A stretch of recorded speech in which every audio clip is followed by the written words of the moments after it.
Welcome back YouTube to Rick's YouTube channel. I'm going to show you how to fix thumbstick drift. If you're having problems on your Xbox, your PS5, I'm going to show you a really easy fix without taking your controller apart, without going to buy a completely new controller.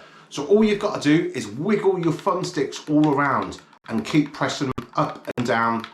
Same with the other side. Doesn't matter which one's got thumbstick, you might as well do the both of them. Once you've done that for about 10 seconds, all you want to do, make sure that you wipe your controller first, is blow into the thumbstick like this. Same with the other thumbstick. Blow as hard as you can. Then give them another wiggle around, just like that, pushing in and out. Give it another blow.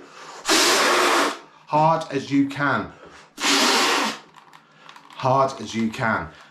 Don't bother spit. Try not to spit in the controller. It's not going to do it any good. And then try it out on a game like Warzone or Fortnite and see if that has not cured thumbstick drift. Let me know in the comment section if that works for you. I know I've made a couple of videos in the past that have hit 1 million views about this, and it does actually work. It's going to save you a lot of money rather than going and taking your controller apart or actually buying a new controller. Yeah, so if you're new around here, I make tutorials, so please leave a like, subscribe, and I shall get back to you with another one. Thanks for watching.